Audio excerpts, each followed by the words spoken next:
Hello, everyone. Welcome to the webinar. We're going to get started here. Thank you all for joining. I think we'll have a couple joining in as we talk, and so we'll cover the intro, and then we'll get right to the webinar here in the next couple minutes. But I appreciate everybody for joining today. This is the webinar on how sales training and enablement accelerates results. Hopefully that is the webinar that you wanted to come to, because that is the place that you are today. Just for those that have not used GoToWebinar before, the interaction is limited to what's called questions. You should see that in your panel there. Anything you want to say, please ask it as in the question format, even if it's good feedback, bad feedback, or you just want to say something. Please put that in the question panel. If it looks good, I can either publish that or I can answer those questions. We will be taking questions throughout the entire webinar as well. So if you want to have a question answered, please put that in there. Now, we can't get to all of the questions all the time. Sometimes I see them late, or maybe we've moved on from that topic.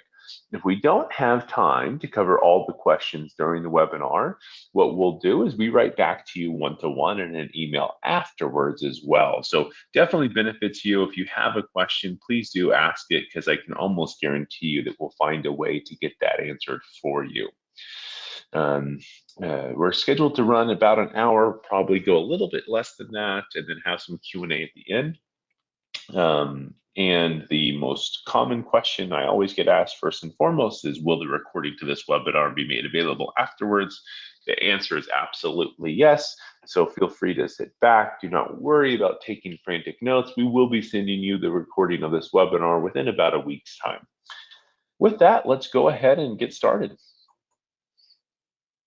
A little bit about the company presenting this webinar, Infopro Learning. If you aren't sure who we are, haven't heard of us before, thank you for coming by and checking us out. Infopro Learning we've been in this industry for close to 3 decades now, and really known as an end-to-end L&D solution company. So whether as today we're talking about sales training, we can really do it all, ranging from content development, leadership training, learning administration, learning talent, what have you.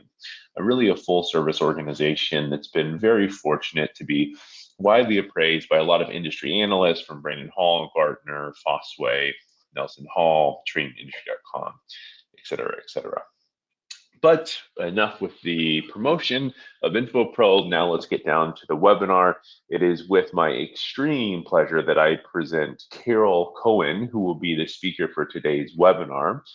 She will have a little blurb about herself right after this, so I'll let her handle the introduction.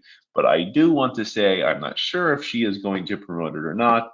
She is a published author, just recently published a book on sales training that is absolutely amazing. I am going to put a link to that in the handouts, so you can go and check that out. I read it. It was absolutely amazing. I encourage anybody else to check that out as well. Thanks, sit back, and Carol, the floor is yours. Thank you. Thank you. Thanks for promoting the book.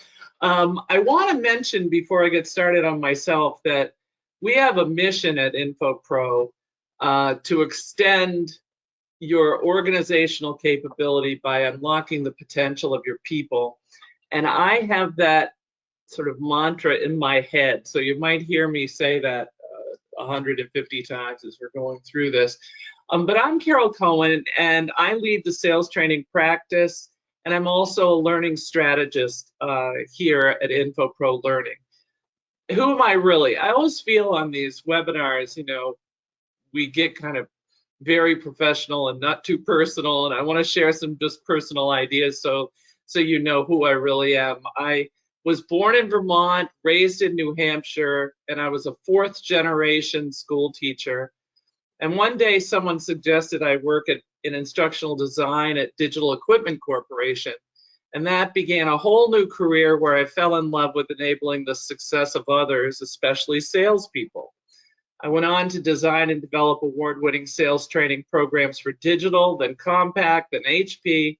And when HP reorganized, I was pulled into a SaaS software company until COVID hit Detroit, where they're located, pretty hard. And that's when I connected with Infopro Learning, and the rest is history. By the way, my daughter is now a 5th generation teacher teaching music up in New Hampshire. And now I live in the beautiful nature coast of Florida, about 90 miles north of Tampa with my Boston Terrier Ziva. And it's about 95 degrees and not a cloud in the sky today. So if you want to think about that for a second. But today I'm going to talk about sales training and enablement. And in order to do that, I really need to focus on 3 things: busting sales mythology, understanding the sales learner, and meeting the challenge of enterprise selling. Not necessarily in that order. You've likely heard a lot about customer centricity. There's also something called learner centricity. And those 2 concepts are key to establishing effective sales training and enablement for your team in this modern world. As Matt Hines of Hines Marketing says, give your reps better messages, better materials, and get intimately familiar with presenting and facilitating a discussion. That will begin to build relationship that can grow and last with customers.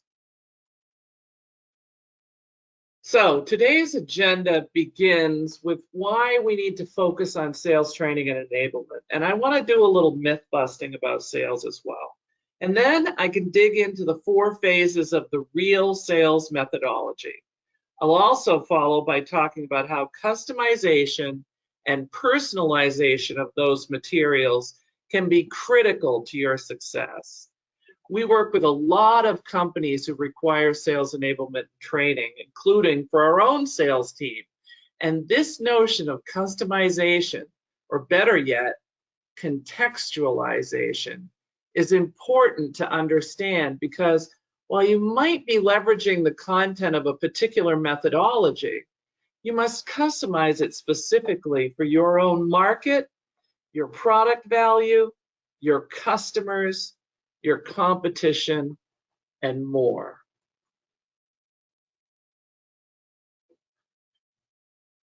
So for many years, buying something required reliance on face-to-face interaction with a salesperson. And that salesperson had to know the truth about his product, unless he was, of course, traveling town to town selling snake oil.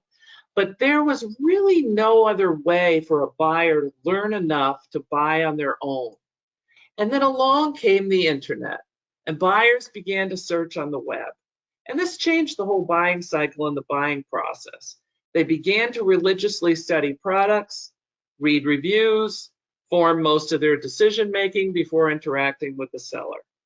Sales methodology responded to that paradigm, and we all seemed to settle into an effective process.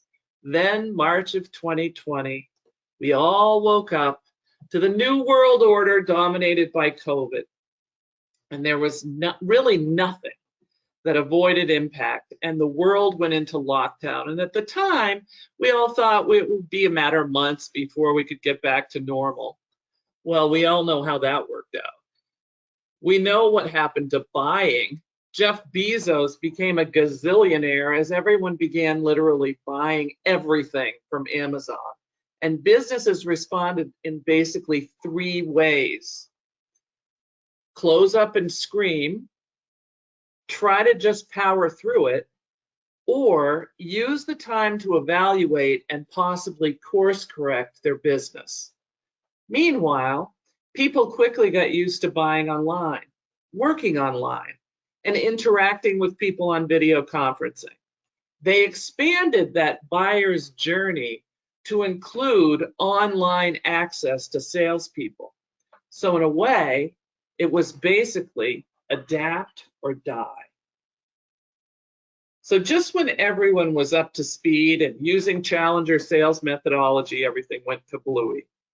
Now that did not negate the value of challenger selling, but it sure upset the apple cart.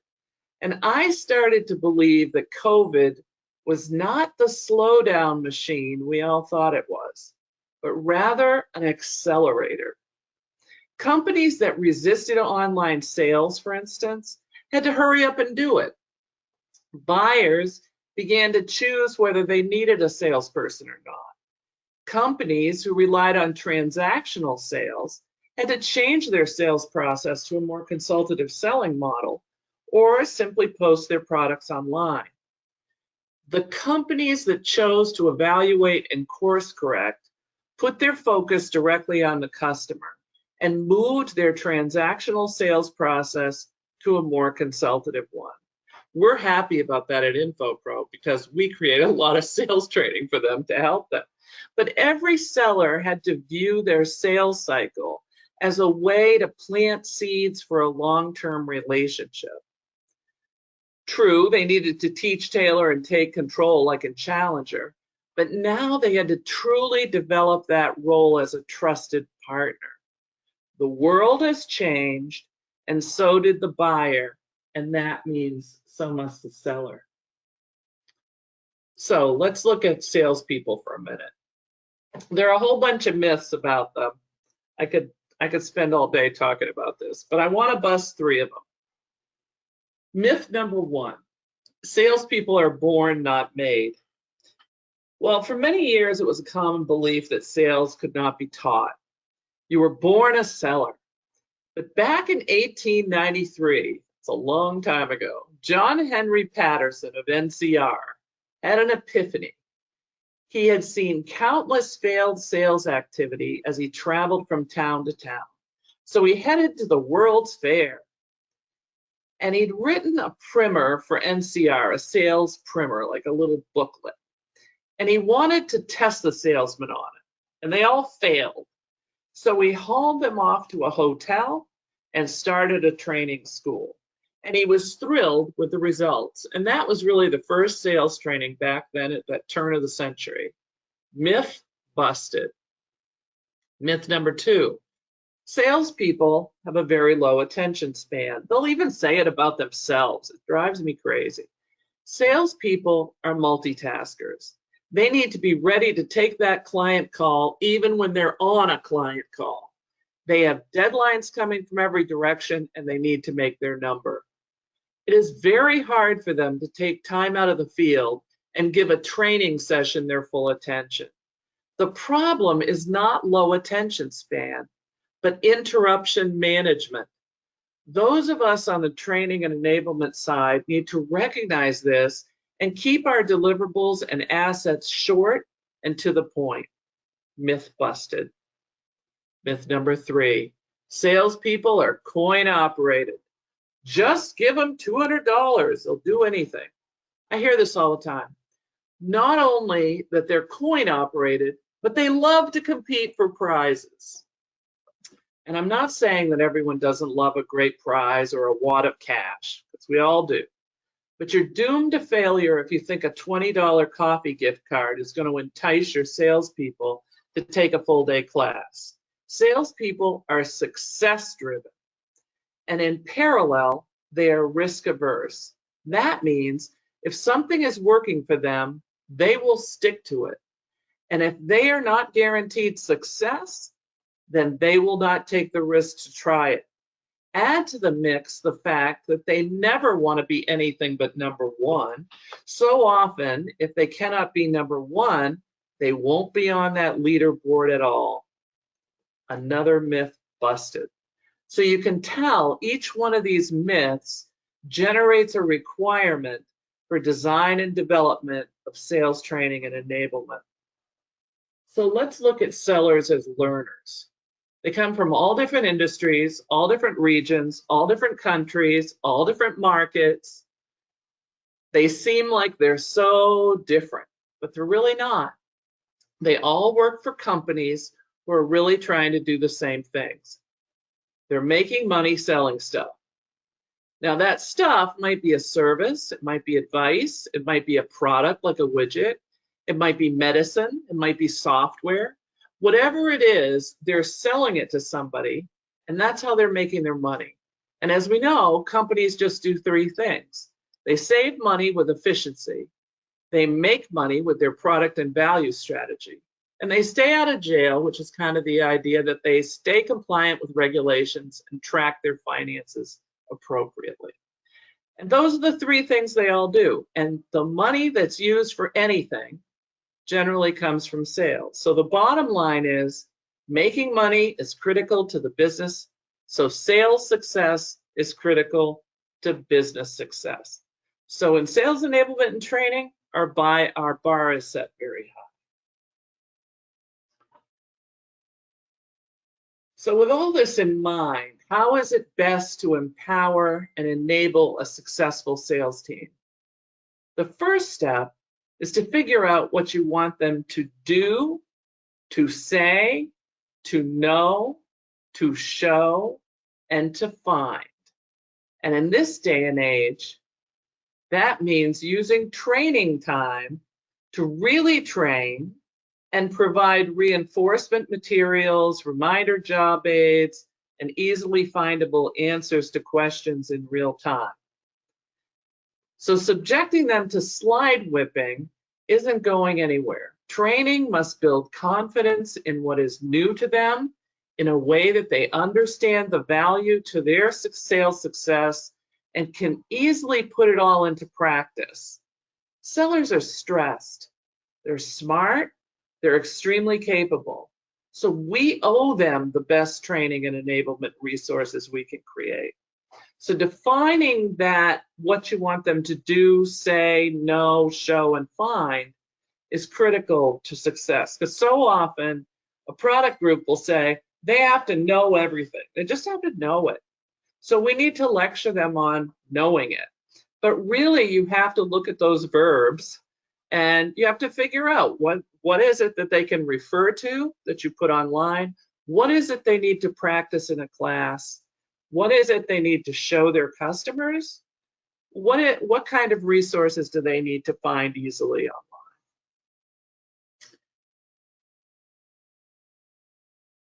So often we think about enablement as simply content made available, and marketing teams build campaigns with associated assets and post them. The trick is to begin with the end in mind, and you can look at it as document control with its associated protocols, or you can merely think about it as a content lifecycle. I cannot begin to tell you the number of times that I've heard that salespeople cannot locate resources, or they took one little look at it and they thought it was out of date because it had something like a spec sheet in it. Or they're using something they found a decade ago, printed out, and continue to clutch it today. So think about content as source that generates documents and assets, and evaluate by the information lifespan. Can it live for 6 months or a year? Or is it something that will be changed or updated more frequently? Choose the modality for the training, job aid, brochure, or other document based on its potential lifespan. By that I mean, if it's easy to update it, that's the thing you want to put the short lifespan in. And if it's a challenging thing to update, like it's a big class or a complicated e-learning module, then that's where you want the material that's got a little longer lifespan. Also, the asset should live in a native location, pulled with a reference link through your various platforms. That way, an update is reflected everywhere it is linked. This applies to training deliverables, job aids, white papers, and other documents. And by following protocols for naming, tagging, and file structure, the documents can be accessed through search. So this works externally for customer-facing materials as well, this whole mindset. And then there can also be private libraries for internal use as well. So my suggestion is to use a single platform as a landing page for the internal sales teams. And from there, they can access whatever, the LMS, the playbook library, webinar recordings, other resources. So by now, you're probably thinking, okay, tell me something I don't know. Doesn't everybody offer sales training right now? They do.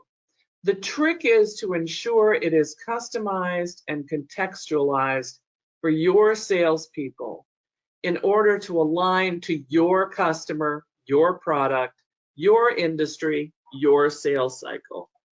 Focusing on a learner-centric approach turns the tables on existing practices. We know there are all kinds of training options available, but the priority should be on that customization.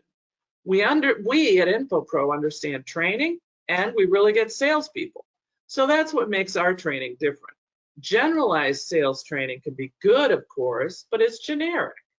And as I busted those myths, you heard how salespeople need opportunities to practice and apply what they've learned in the context of their real sales situations. Our training uses game storming, brainstorming and discussion, lots of stickies and markers, and we get them talking to each other peer to peer, sharing real life situations, using them as the basis for role plays and practice. Our expert instructors act as a guide on the side as the salespeople navigate the challenges they face. Now think of that as a best practice for yourself. We all want to be heard. We all need a partner to navigate this world. Giving the salespeople the opportunity to validate in class in order to grow and change is key. So as a result of thinking about this for a long time, I wanted there to be a simpler way to support this sort of consultative, customer-centric kind of selling. And that's when I settled on the fantastic acronym, REAL. And it opened my mind to a way to structure what I was thinking. And it galvanized this new methodology for me. It also opened up a huge can of worms, because what salesperson in his or her right mind would say they need another sales methodology? But REAL isn't just an acronym. It actually represents the authenticity of the relationship of the salesperson with a client. It's a simple solution to a complex problem. I'm probably going to say that 50 times. But let me go through each letter of REAL and just give you an idea of what it is. So let's get real. As you know, I've been working in the area of sales training for many, many years, and I have trained salespeople on all kinds of different sales methodologies. The most well-known is likely challenger selling. And it challenges the customer to think about their own business in a different way, a more long-term way. And it then establishes the customer relationship as a long-term partnership. Now, that's what we should do with all our clients every single day. The trouble with Challenger was it was very data-driven, very much about the buyer's journey and personas. And this was all very important and in some ways a life-changing perspective for salespeople, but it really didn't go past the proposal, and it focused primarily on the complex sale. And I always felt that the key concepts of Challenger could apply to all selling, or even conversations with teenagers. I also wanted to focus on the transformation from transactional selling to consultative selling. Taking the best from many sales theories, REAL selling methodology addresses this: research, engage, advocate, and lead to the solution. And this methodology is designed to enable sellers to see immediate success.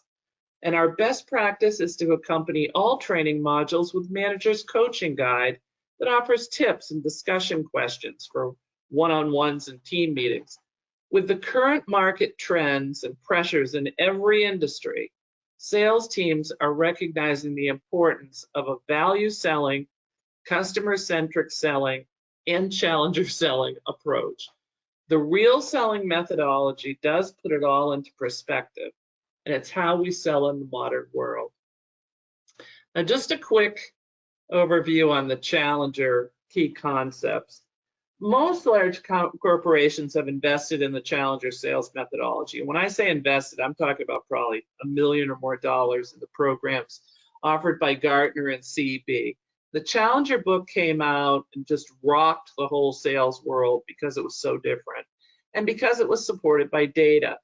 And the CB organization had interviewed probably thousands of people involved in the sales cycle and constructed a paradigm of personas both for the buyer and the seller.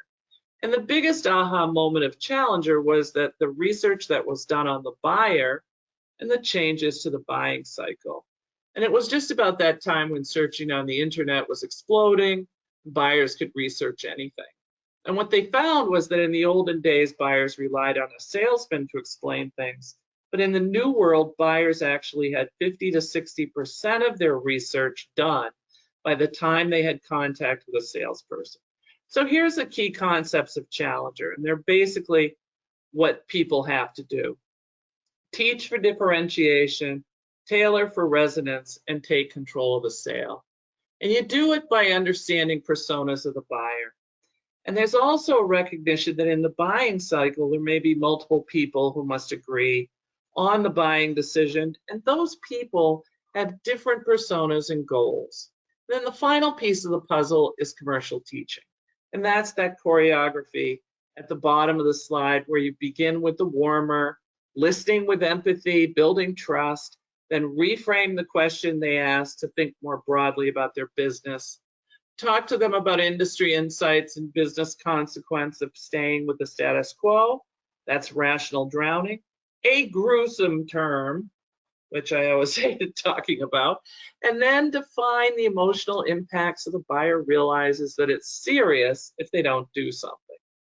This is where the seller reassures them they're the right person to partner with, and next it's the new way forward, and then the sellers lead them to the solution.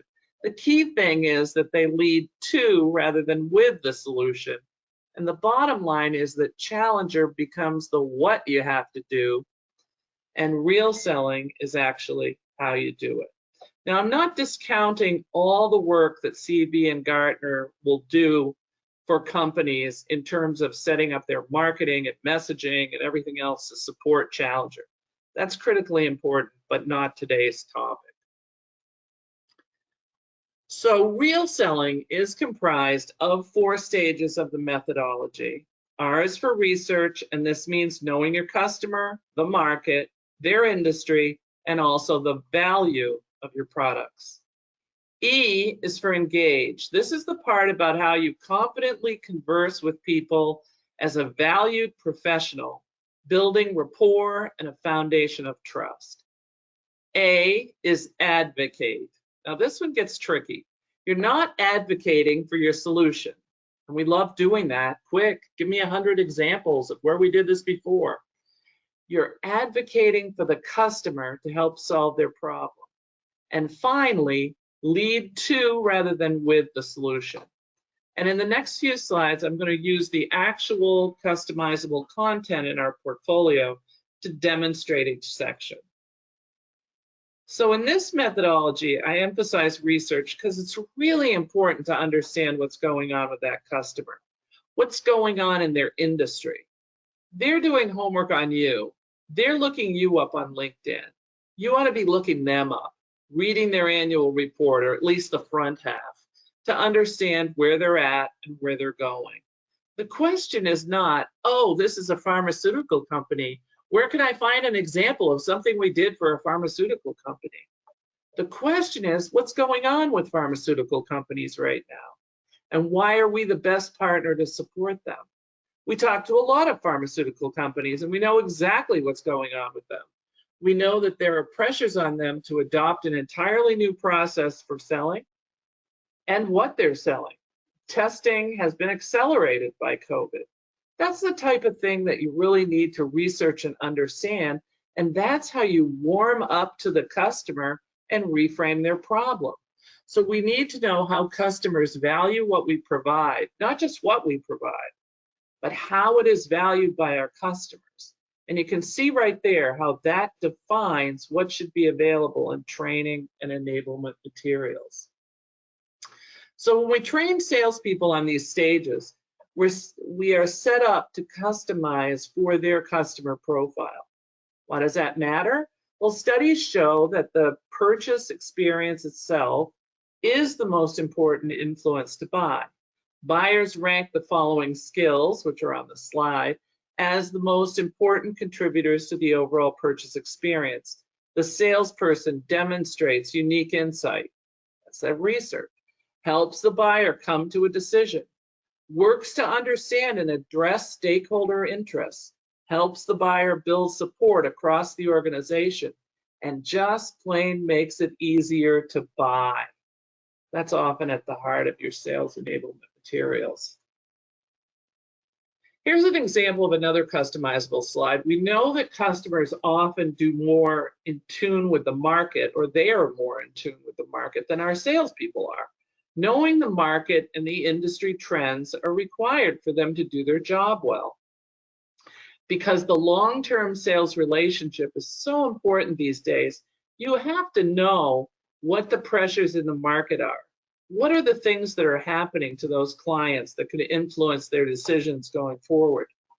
From a training and enablement perspective, you can see how this slide could prompt a rousing discussion in the classroom, prompt the development of job aids and industry playbooks, and maybe even prompt the posting of riveting podcasts from industry experts. And here's know the product. And so often, product training gets disguised as sales training. But here's the difference. In this example, you'll see that we've customized the slide about knowing the product. And see how it's focused on the key differentiators? Notice that it's customer-centric. Why should somebody buy from them? What are the real differentiators that make a difference to the clients? Of course, this would be different for every client, right? This is why contextualized customization is so critically important. Look at the two phrases for each value. Outstanding customer service may be the benefit. The 24-hour availability is the value to their customer in this profile.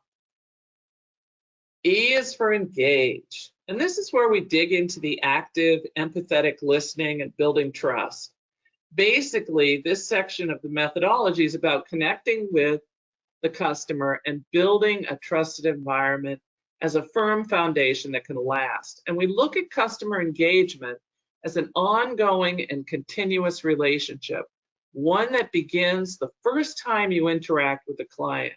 And we emphasize that we are all given 2 ears and 1 mouth as a reminder of the importance of listening.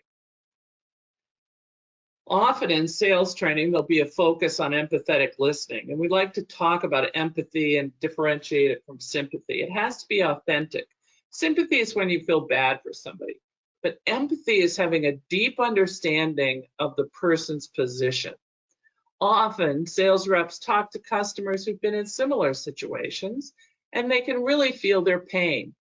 So by showing empathy and caring, it helps to establish that foundation of trust. And you'll notice with this activity-based slide, we spend a lot of time eliciting real-life stories to provide context for the training.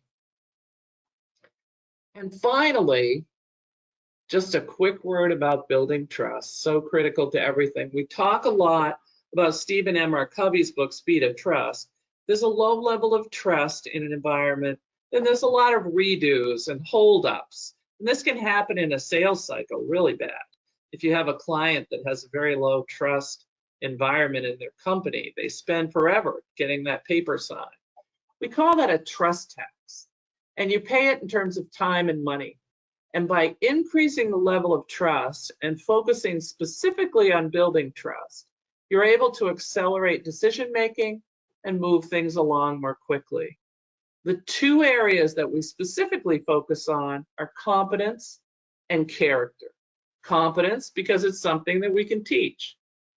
Character because it means just being honest and telling the truth, and that can show immediate return. The importance of building trust and its ability to accelerate decision-making is critical to successful selling. And because customization and contextualization is so important, we don't just limit ourselves to the approach of a single source. I was watching one of those shows about, that I could stream, I think on Disney, about behind the scenes at a zoo. And the keeper was talking about training a very large gorilla, trying to keep the gorilla calm when they're being given a shot. And so she would ask the gorilla to present his hand, his mouth, his shoulder, his back, and she would touch him and then give him a treat. And she called this building the trust bank. And she worked with him until she felt she had built a big enough trust bank to handle the withdrawal when she gave the gorilla the actual injection. This notion of the trust bank is also an important concept for sales. As I mentioned before, A is for advocate, and it's advocate for the customer. Advocate for the customer's success. This is not advocate for your product. If you advocate for your customer's success, then ultimately they will want your product. The customer has a certain problem, and you are showing that you are advocating for their success in whatever you offer or suggest. And this is at the heart of customer centricity. And if you focus on advocating for the customer's success in the marketing materials, the sales enablement deliverables, and the training, the deals will be larger and the customers will be happier. And side note, I saw on Facebook one day, like a couple months ago, somebody had posted that if you're nervous about meeting with a customer, then you're thinking about yourself and not them. If you think about them, you won't be nervous at all because you're just there to help them. I thought that was great. Little free advice from Facebook. But anyway, people have often said that sales is a team sport. And while that makes sense internally with pre-sales teams and marketing and operations and everybody else, they support sellers. It also makes sense to think of the customer as part of that team, solving problems with the customer rather than for the customer builds that long-term relationship where the customer is your partner. And what do I mean by that? I mean, I can remember being a client myself, and if I was struggling with an idea or something, I would pick up the phone for that vendor that I thought was my best partner to just try to think through something. That's the kind of relationship you want because that leads to more and more projects, more and more results. So you can see on this example slide, we focus on specific ways just to do that. So I talked a lot about value, and this is one of my favorite little lessons. I'm still a teacher at heart. I'm calling it the drill bit. People often use terms like feature, benefit, and value interchangeably. They also like to state a benefit and drop the mic. I can remember like 100 times. Single source of truth, crash, the mic hits the floor. Think of it this way. A feature is found in the manual. That's really just a description of what the product is. The benefit is a general term for why it matters and what it does. And you might see that on a poster. The value is specific. The value is actually specific to a customer. So the customer can accomplish what? In this case, the customer wanted to build a swing set way out in the yard for the kids. No long extension cords, no battery recharge, just happy kids. So the lesson here is that no one really wants a drill, but they all need to create a hole. And this one needed to build a swing set to bring happiness to the family. So hopefully you can see the distinction there, especially between benefit and value. And this one, L, comes right out of Challenger. This is lead to the solution. And what we all love to do is lead with the solution. We like to say, hey, here's your answer before I even hear what your problem is. But you want to set that customer-centric story up so well that they suggest that they buy something. You know, the best idea is when you think of my idea. This is the difficult one because we so much want to start with our product. And using this technique encourages the customer to ask questions or reveal their roadblocks, which helps the seller enormously. And this is where your training and enablement assets can really make a difference. And what I mean by that is so many people say, here are our assets for the salespeople. Here's a gigantic deck of all our products. And oh, it has a template, so we're showing the value. But the reality is the deck they need is the one that launches the conversation to get that customer talking about their problem, talking about not just their immediate presenting problem, but that whole big picture of what the giant problem is. Now, there are hundreds, if not thousands, of books on selling already, and I've contributed to that chaos. But There are a few other authors I always recommend. I've mentioned Challenger Selling, and I really do recommend that. It is an important one. Michael Harris has a sweet little book on insight selling where he says, before sellers can close the value gap with their product, they first have to open it. The salesperson cannot lead with value, but must instead lead the buyer to value. But the book I keep at the ready at all times, I have it right here, I can touch it at any moment of the day, is Let's Get Real or Let's Not Play by the author Mahan Khalsa.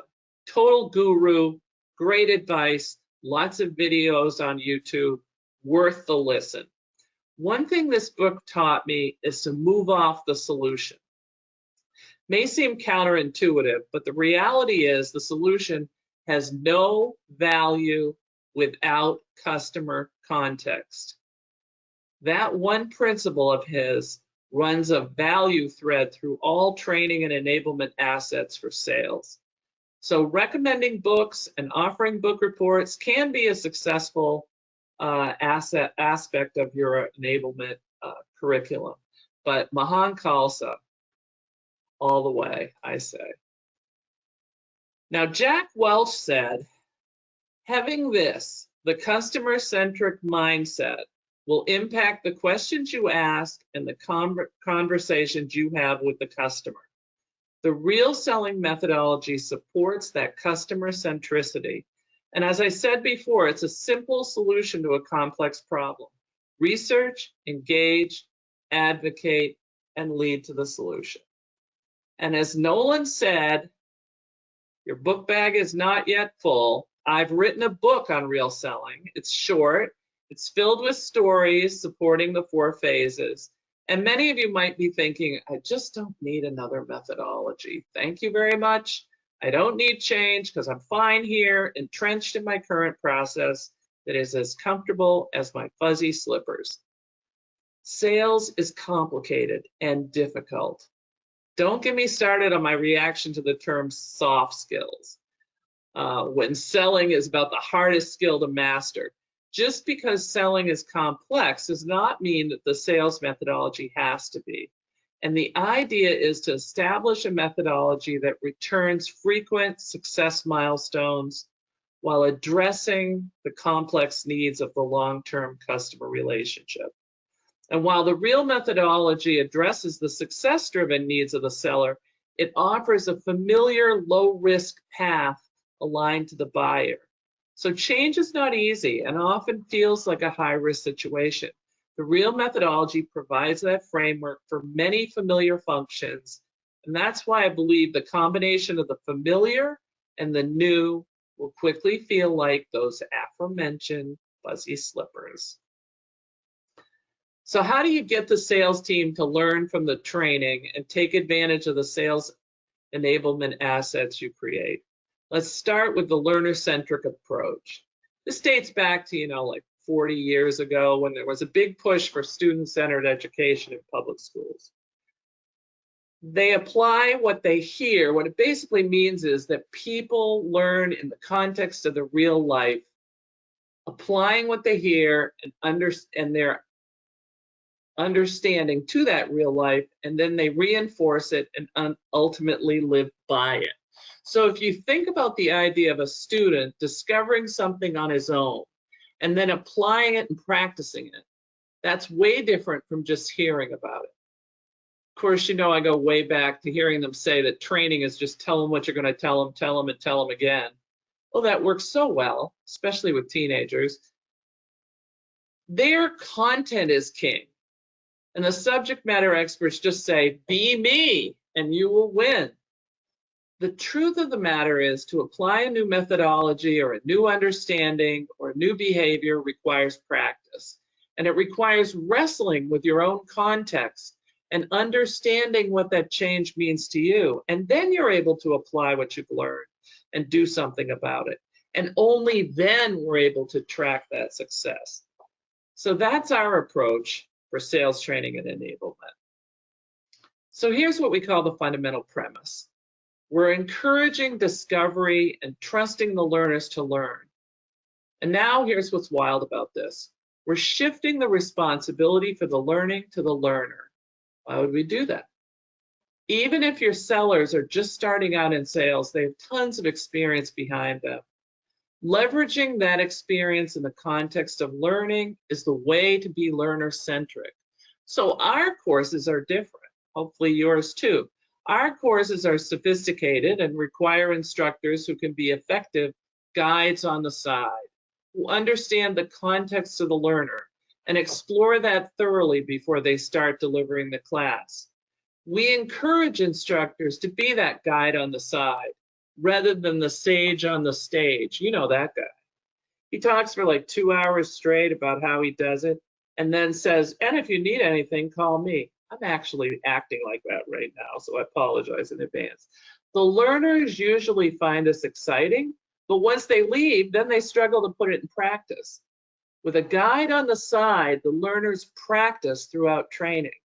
And our best practice is to provide a manager's coaching guide that reinforces that training with discussion points and tips aligned to each module.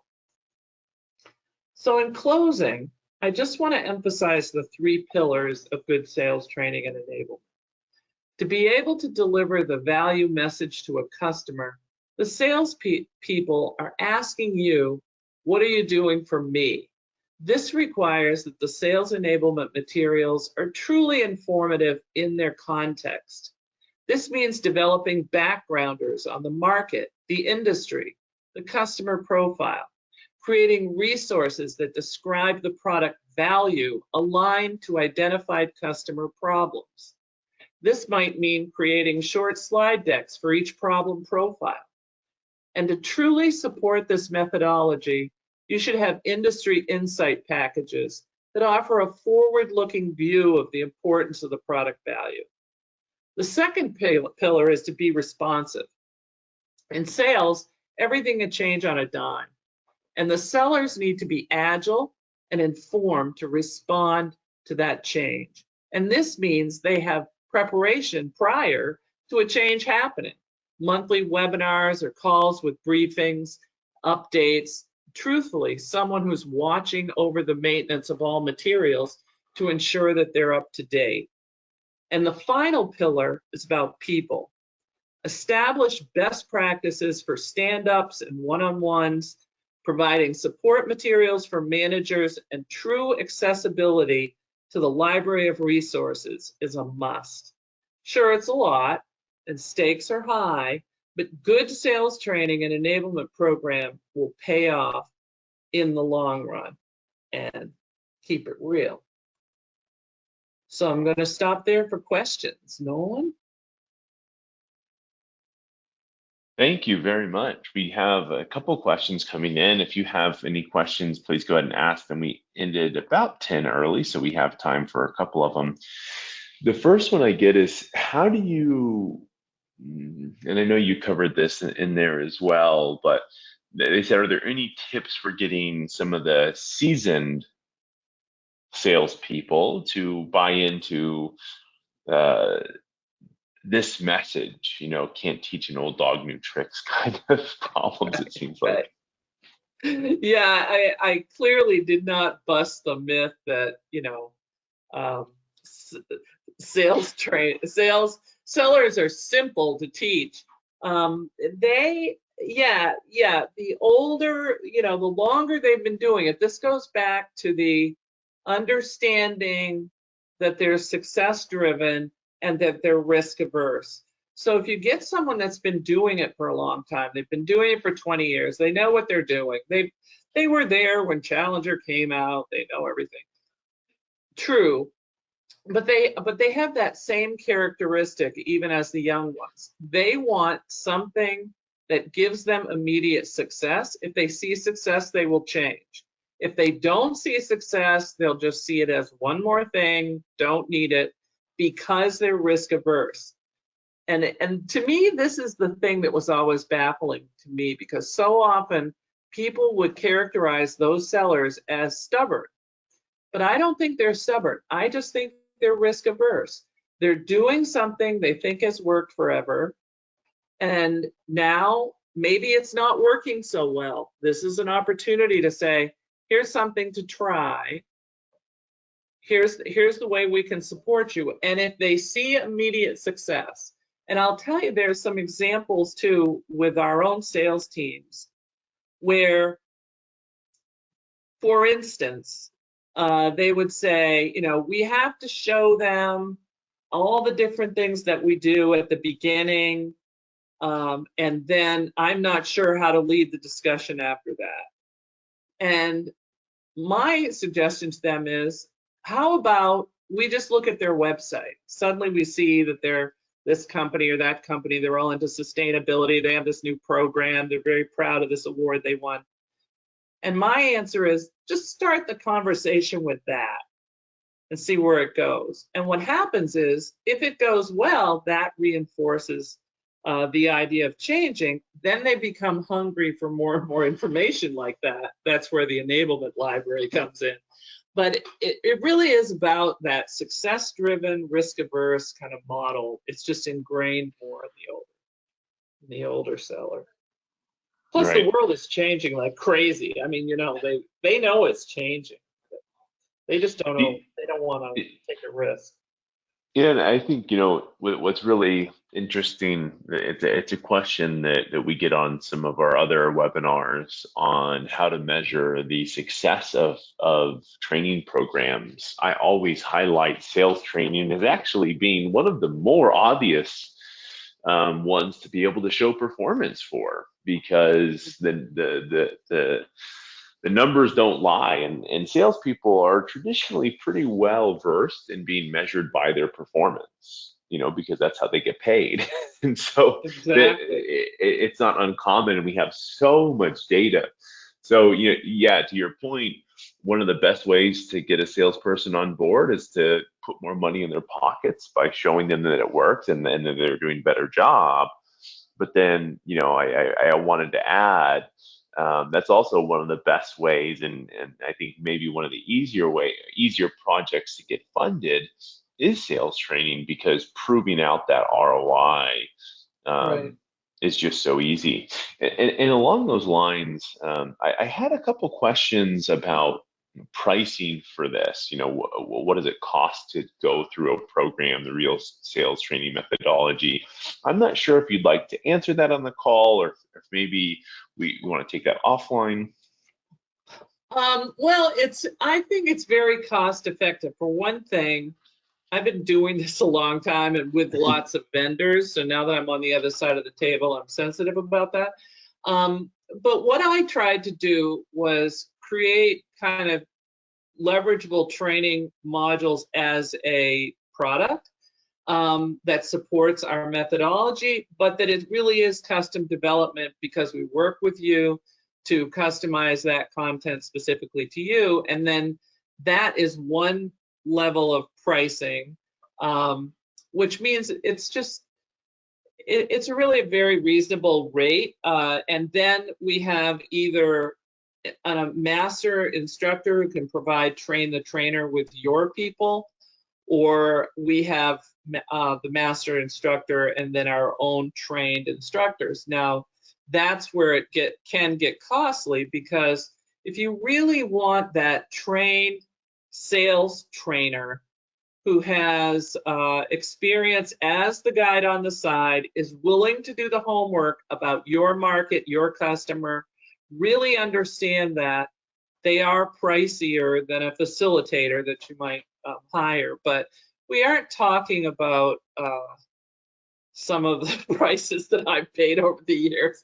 I mean, they're really it's very reasonable, and we also do a very distinct success plan in terms of what kind of behavior you want to see. You know, do you want to improve retention of your sales team? Do you want them to be more consultative and therefore get more expansion sales? And we can emphasize that in the training. And then here's the interesting part too. Even though it's our IP, the materials are yours, because we know sales changes, right? So all the materials that we create become yours to adapt. Of course, come back for updates and things. But I mean, if you need to adapt the materials, or or adjust something about the market, say in a module, you have the freedom to do that. So it's the type of thing we really love to talk to you about. But the reality for me is I have, my bumper sticker is enabling the success of salespeople. So I just want your salespeople to be successful. Yeah. That's my goal in life. And what a great way to end the webinar. And thank you everybody for joining. We appreciate your time today. Carol, an amazing session as always. We'll have this recording to share. For those that have specific questions, feel free to reach out to Carol Cohen. She's on LinkedIn, loves to talk about all this stuff. I'll actually spell her name out if you didn't capture it at the beginning here. I'll just put it here and you can go search for her on LinkedIn. And oh, that's not actually how you spell her name, so don't don't go to that. I hit enter without the E in it. So please do connect with Carol. She loves to speak about this. And Carol, thanks for the webinar. And if you found this valuable, great. We have so many of these, coming every month. I think at least we have one or two. Check us out. Hope to be a great resource for everyone. Thanks for coming today and hope to see you on the next one. Thank you. Thank you.